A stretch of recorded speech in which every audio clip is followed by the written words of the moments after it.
Hello guys, this is Panzermarch36, and today's video is going to be an inbox review of Dragon's ISU-152-2 155mm BL-10 cannon 2-in-1 smart kit. As you can see, the box art here shows the impressive size of the barrel. Usually it's 152's got a barrel about that big. This one's a wee bit bigger, and I've never built a 152 before, so I'm really looking forward to building this. So, as you can see, the box art's pretty nice. It just shows the vehicle and a nice forest in the background, and some guys here looking at it.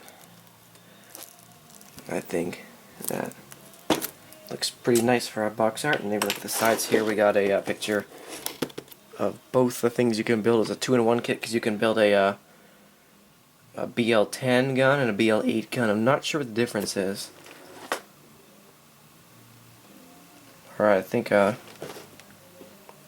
here it says 155, and on the back here it says the 152, so maybe one's a 152, one's a 155.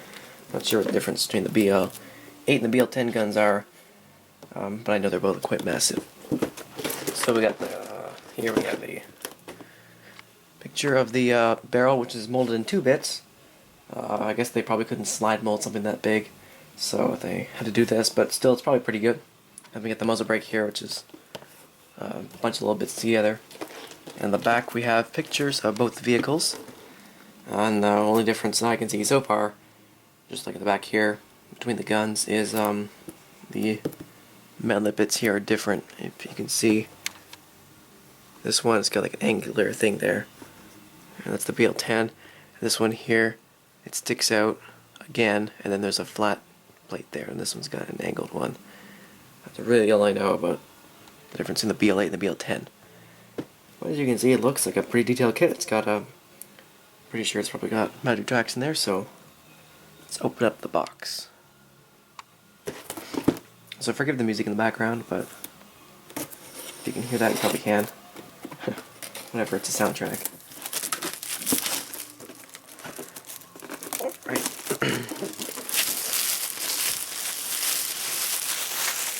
Pretty sure this kit is quite new. I'm not sure how new, but it was only in my shop a couple of weeks ago.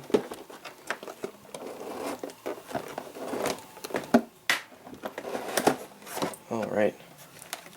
So it doesn't look like a massive amount of styrene in here, but it is a Russian vehicle, so it's not a super complex design. So here we have a box, 2 bags of these magic tracks.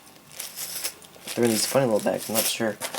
Oh, that's because there's probably no photo etch in the set, so they have to put these in bags instead of having that little black plasticky bit. Let's get the instructions out from the bottom here, and we will look at them. So we got this per here. Basically, looks like you're using a lot of it. Once again, not a huge amount of bits. You got a spruce here with the suspension. But for the lower hull, you got a front plate and stuff, or maybe the rear plate, I think so. Some hatches and some tools and stuff like that. Upper hull, more stuff here, and some manlet bits there as well. This manlet, which is for the BL-10, which also has the barrel.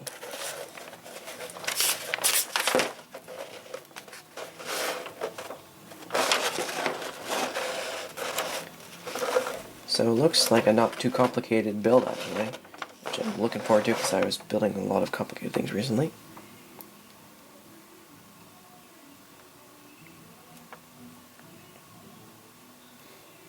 Now here it says I can do an ISU-152-2. I thought it was a 152-1. I don't know, maybe I was reading the box wrong.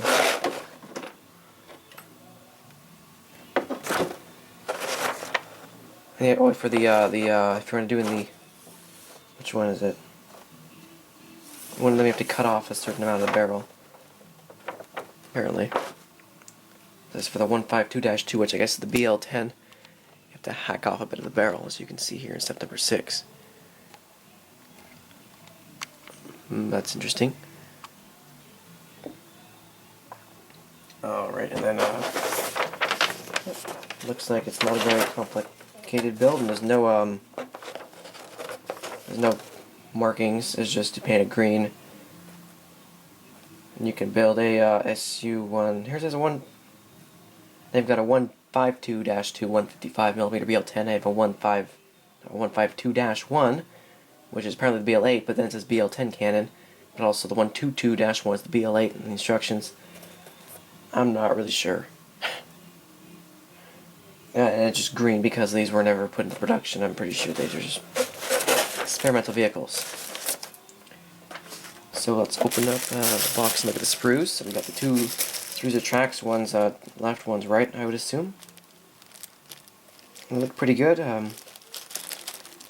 Some faint ejector pin marks on them, but if you put some mud on them, you probably won't be able to see that. Hope you can see that maybe there's no glare there. Also inside here you got some sprues here, mini sprues with clamps for the back, you know, when they attach the spare tracks. So this sprue here now has the mantlet for the BL-10, yeah, and then both halves of the barrel.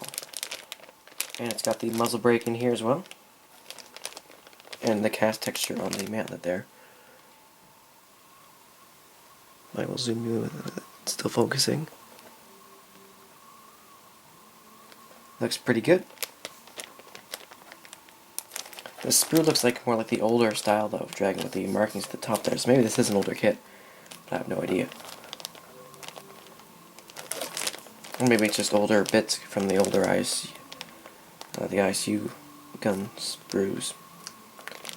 And for the muzzle brake here, you got a bunch of little bits. They're all just look to be a little bent on the sprue. Hopefully they're not damaged. Now here's another sprue here. This one's got a look at this one. You got a shovel, a little box here that was nicely molded, and then there's some plates and stuff like that. It says for JS/JSU at the engine deck top. So I'll zoom you in and show you that little box I was talking about. Where is it? Right here. It's gonna focus on that. Probably not though. That looks pretty nicely molded there. The shovel. And then we have some bits here. Here's the grill. Looks nice and thin. Now there are some ejector pin marks along the edges there. You can see that. I know it's going to be hard to sand down because of all the bolts beside them. And then we got the headlight here. It's molded as a plastic bit. It's unfortunate. But I probably have extras in a T-34 set. And then here we have the BL-8 cannon or whatever, the other mantlet.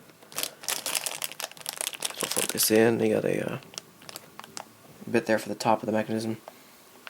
And we have the gun shield area, you know. And then the mantlet here, this is the different one. You can see it has a second part that sticks out here, and then it's got the horizontal thing there. And then we got some bits here that look like they're kind of for the gun, how you attach the gun into the vehicle. And we got the hull. And this looks nicely molded on the back here. I got some, look at the cast texture on the front there. I'll show you that in a second. There's some nice welds along the back, or torch marks or whatever. Into the same kind of heavy Russian cast texture. That's not an exaggeration. That's what a Russian cast texture is usually like. It's quite extreme, but it shows up really nice in airwash. I guess that's because the front of the vehicle there is cast. And also the torch marks in the back here. You can see them in the light there. They look pretty nice. Alright, and now we got the top bit here. It's one big piece. No spare fenders or anything like that. Or I mean separate fenders, but once again, the nice cast texture. If I can get that in the camera shot again, that connects onto the place I just showed you with the cast texture. And we got more welds along here. Looking nice and big and Russian.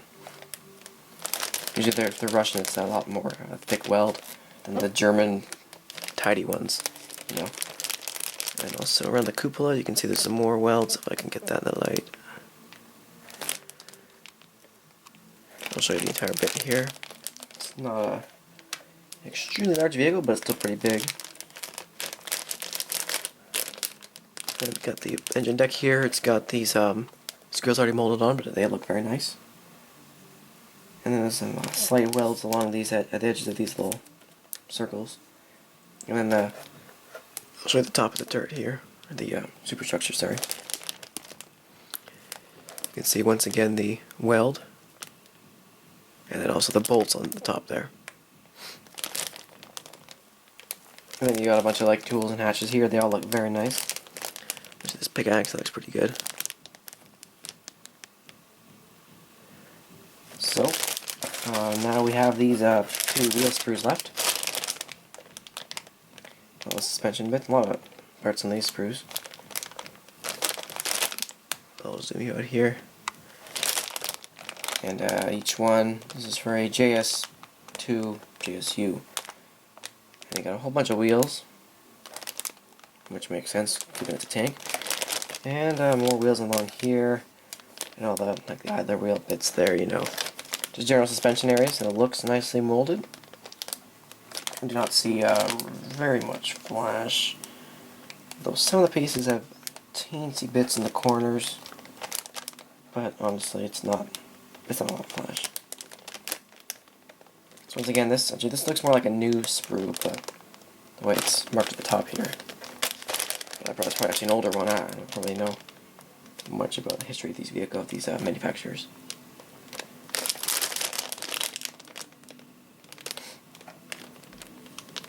I'll show you the detail on the back of these wheels here.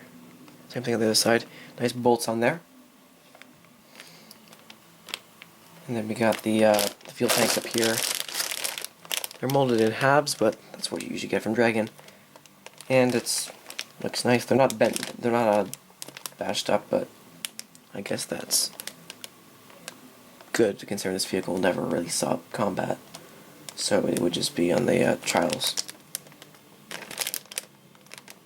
And then we got the something just fell out. That's just a piece of sprue. Alright. Oh, sorry. There we go. We got these handles there. They're pretty nice. They got an attachment point on the top there. But that doesn't look very big, and it's nice, and the 2 points are at the ends there, which is always nice to have. Once again, more bolt detail here. Oh, there we go. And that's actually it. Not a super huge amount in this box, as that's probably a bunch of cobbled together sprues. And it looks more like older sprues, but I know that they're the normal ISU-152 that they make is a really nice kit. And the instructions look more of the modern type. Sorry. So I will be building this shortly, probably right now actually when this video is being made. And it shouldn't be a super massive build, but it looks like a detailed build at least. And I'm looking to do a more fun build. There's no PE in here too, so if you're looking for a nice quick build from Dragon, which always is a nice detail, but maybe you don't want a super complicated Dragon kit, they call it a smart kit, but there's no PE or clear bits, but it's got the magic tracks, which is always really nice, better than the sprue stuff. Some people would prefer though a rubber band tracks though, probably. So thank you for watching my review, guys. I hope you enjoyed it, and I'm going to build this. I'm not going to put the box lid on because it's going to be starting to get built.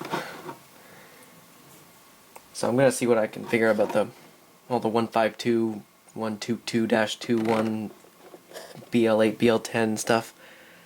Not sure, maybe it's just an error that they have, but looks like a really cool vehicle, and I'll enjoy building it. So thanks for watching my review, guys. Happy holidays and Merry Christmas, and have a good day. Thank you.